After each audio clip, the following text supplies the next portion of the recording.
Good morning বন্ধুরা, welcome back to my channel. আমি সঞ্চিতা তোমাদের কাছে নিয়ে চলে এসেছি আমার ছোট্ট চ্যানেল সঞ্চিতা সঞ্চয় নিয়ে।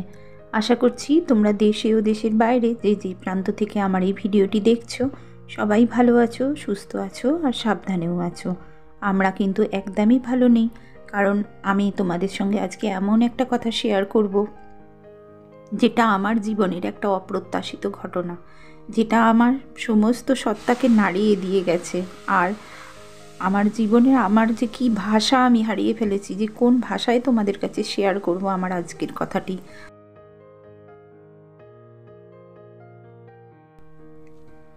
তোমরা অবশ্যই শেষ পর্যন্ত আমার সঙ্গে থাকো এবং আমার পুরো ভিডিওটা দেখো, তাহলেই জানতে পারবে যে আমার আজকে দুঃখের কারণটা কি। আজ সোমবার আর এখন কিন্তু সকাল 7টা। আমার যেহেতু মন মেজাজ ভালো নেই, তাই জন্য সকালে টুকটাক কাজ করে কিন্তু আমি চলে এসেছি মন্দিরে, কারণ এদের প্রতিও আমার কিছু দায়বদ্ধতা আছে, সেই জন্যই আমি চলে এসেছি আজকে মন্দিরে। কিন্তু তবুও আমার যেহেতু প্রতিদিনের নিত্যকর্মগুলো তো আমি ভুলতে পারি না, কারণ পৃথিবীর কাছে আমার কিছু তো দায়বদ্ধতা আছে, যেটা আমি প্রতিদিন যে কাজগুলো করি সেই কাজগুলো থেকে আমি কখনোই বিরত হতে চাই না। কারণ আমি জানি যে প্রত্যেকটা জীবের মধ্যেই ঈশ্বর বাস করেন, আর সেই ঈশ্বরের সেবাই হচ্ছে আমাদের জীবনের প্রধান কাজ হওয়া উচিত। তো দেখো, আমি সকালবেলা কিন্তু মন্দিরে যেহেতু চলে এসেছি, আর মন্দিরে দেখলাম যে একটা গরু দাঁড়িয়ে আছে। ও সারা রাতই এখানে দাঁড়িয়েছিল। আর আমি যে গরুগুলোকে খাওয়াই, যারা আমার বাড়িতে আসে, তাদের মধ্যে কিন্তু এটা নয়, এই একটা একদম নতুন গরু। তো সেই জন্য ওকে একটুখানি, আমি তো কিছু নিয়ে যাইনি ওকে খাওয়ানোর মতো, আমার কাছে বিস্কুট ছিল বলে ওকে একটু বিস্কুট দিলাম, তাও ও এসে খেলো।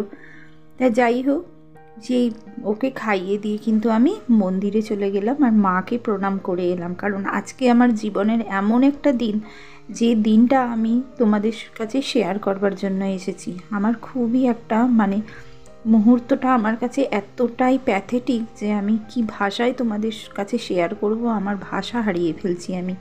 তো যাই হোক, তাড়াতাড়ি করে আমি মন্দির থেকে মাকে প্রণাম করে কিন্তু আমি বাড়িতে চলে এলাম। যেন আজকে আর মন্দিরে বেশি সময় নিইনি। এবার বাড়িতে এসে তো দেখছো জল এসে গেছে, তা জলের কাজগুলো করে নিচ্ছি। আর তোমাদের কাছে অবশ্যই আমি শেয়ার করব আজকে আমার কিসের এত তাড়াহুড়ো। আমি তাড়াহুড়ো করছি, তার কারণ হচ্ছে কি, আমাদের জীবনে কিন্তু অপ্রত্যাশিত ঘটনা আমাদের সমস্ত সত্তাকে যেন তো নাড়িয়ে দিয়ে যায়। জীবনে প্রতিটা মুহূর্ত আমাদের জীবনে কখন যে কিভাবে বিপর্যয় আসে সেটা আমরা বুঝতেও পারি না। আর সেই বিপর্যয় যদি সব থেকে প্রিয় আর কাছের মানুষের সঙ্গে ঘটে, তাহলে সেক্ষেত্রে পৃথিবীটাই যেন সব এলোমেলো হয়ে যায়।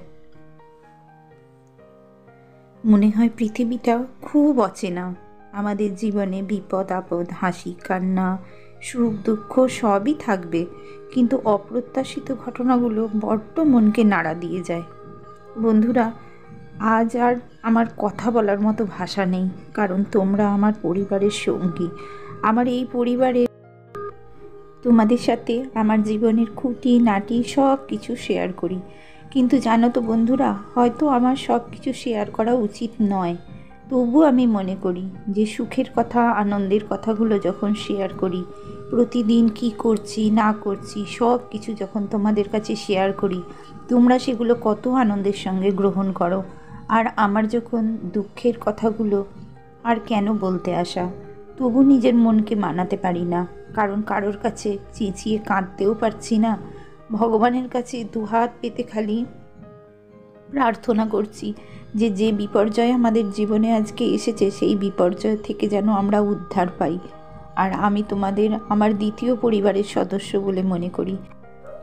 সব সময় কথার কথা নয়, আমি আন্তরিকভাবে বিশ্বাস করি তোমরা আমার কাছে বন্ধু। তোমরা যারা আমাকে কমেন্ট করো, ভালো কথা বলো, অনেক সাহস দাও, বিশ্বাস করো, তাদের আমি অনেক অনেক ভালোবাসি। যখন তোমাদের কমেন্ট পাই না, সেটা আমার কাছে আশীর্বাদের মতো মনে হয় জানো। তখন মনে হয় আমার এই জীবন যুদ্ধে আমি একা নয়, তোমরা সবাই আমার সঙ্গেই আছো।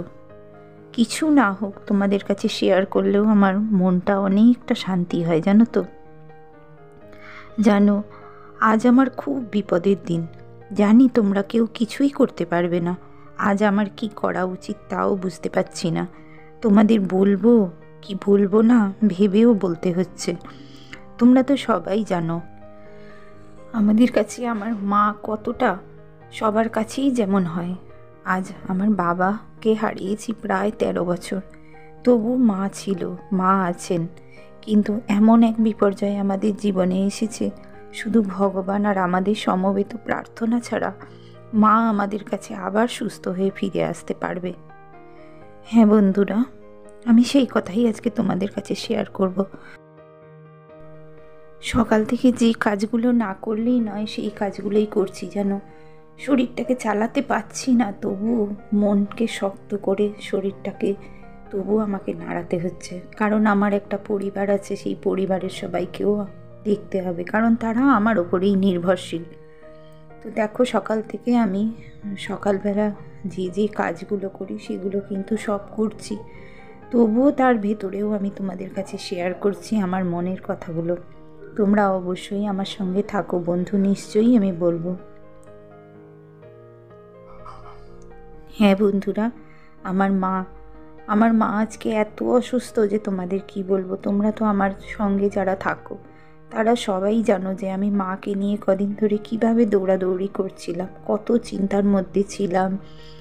তাকে চিকিৎসা করি এ বাড়ি পর্যন্ত দিয়ে এসে তারপরে আমি বাড়িতে আসছিলাম যে বয়স্ক মা কোথায় কি হবে না হবে, আর খুবই চিন্তার মধ্যে ছিলাম।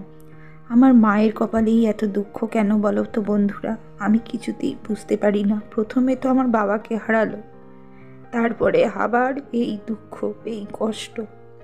সংসারের সমস্ত কর্মের মধ্যেও নিজেকে যে কতটা শক্ত করে তবে সব কিছু সামাল দিতে হয়, সেটা একমাত্র যে সমস্ত বন্ধুরা আমার সঙ্গে আছো তারাই বোঝো। দেখো, সংসারে তো সুখ দুঃখ থাকবেই, তবুও এমন কিছু কিছু ঘটনা আমাদের জীবনে আসে যে ঘটনাগুলোকে আমরা হয়তো হঠাৎ করে মেনে নিতে পারি না, সেগুলো থাকেই।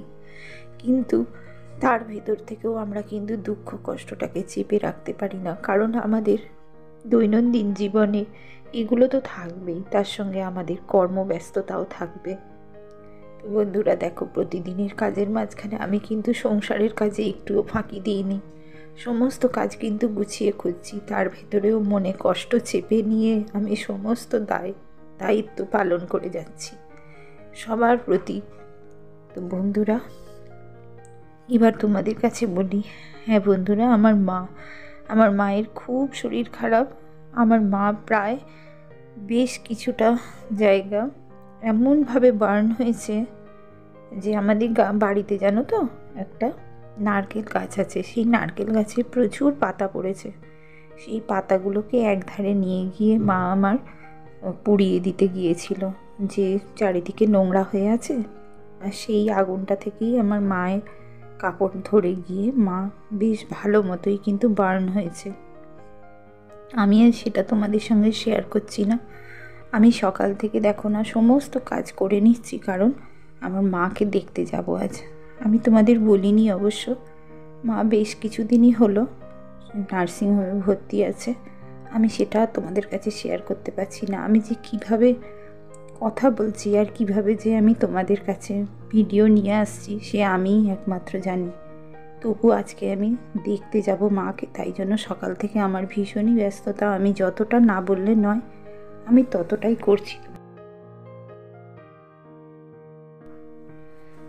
আমার এই মা যদি না থাকতো আমরা তো পৃথিবীর আলোই দেখতাম না বলো।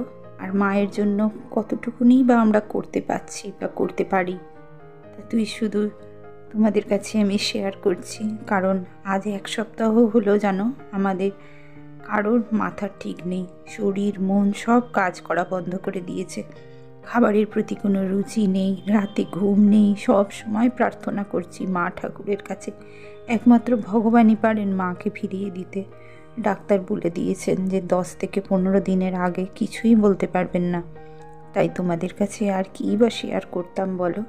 তাই জন্য ভাবলাম যে না, তোমাদের কাছেও বলা উচিত, কারণ তোমরা আমার যেহেতু পরিবার, আমি আন্তরিকভাবে বিশ্বাস করি তোমরা আমার পাশে থাকবে। আর অবশ্যই ভগবানের কাছে প্রেয়ার করবে যাতে আমার মা ভালো হয়ে সুস্থ হয়ে বাড়িতে চলে আসে। আর এই দেখো, আমার যে সংসারের যে দায়িত্ব সেটাও তো আমাকে পালন করতে হবে বলো।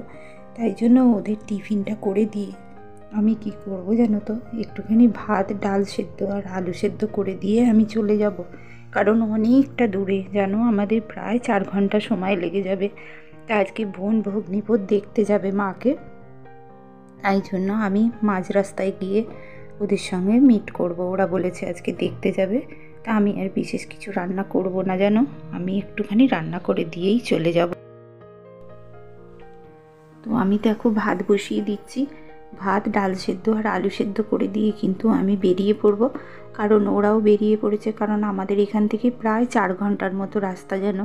তা ওরা ক্যাব বুক করেছে, ক্যাব বুক করে ওরা যাবে বলেছে, তা আমিও ওদের সঙ্গে চলে যাই। কারণ প্রথম দিন থেকেই যখন ধরো বার্ন হয়েছিল তখন থেকেই ছোটো বোন আর বৌদি নিয়ে যাতায়াত করেছে, ওরাই ভর্তি করেছে।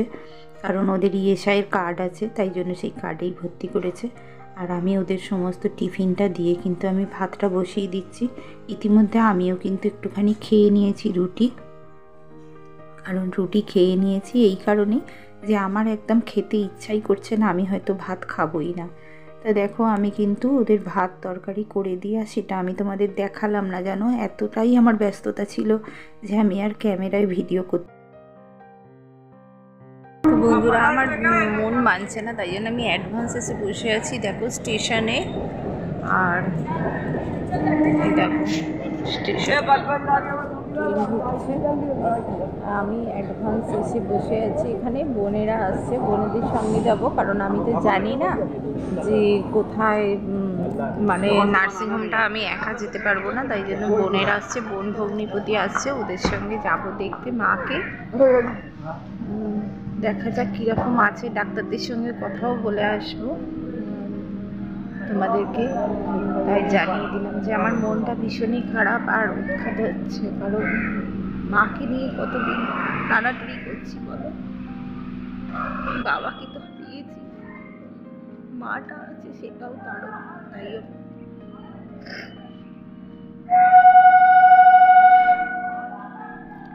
স্টেশনে বসে আছি, ওরা এলে ওদের সঙ্গে আমি যাব, তাই জন্য। তো বন্ধুরা ওরা এলে ওদের সঙ্গে আমি মাঝ রাস্তা থেকে উঠলাম ওদের গাড়িতে। আর এই যে ও তো ছোটো বোন তো আছে, আর এই আমার ভাইপো আসছে দেখতে, ও তো খুব ভালোবাসে আম্মাকে, তাই জন্য বললাম আমিও যাব আম্মাকে দেখতে। আর দেখো এই ছোটো বাচ্চাটা সঙ্গে করে যাচ্ছি আমরা, ও ঘুমিয়ে পড়েছে।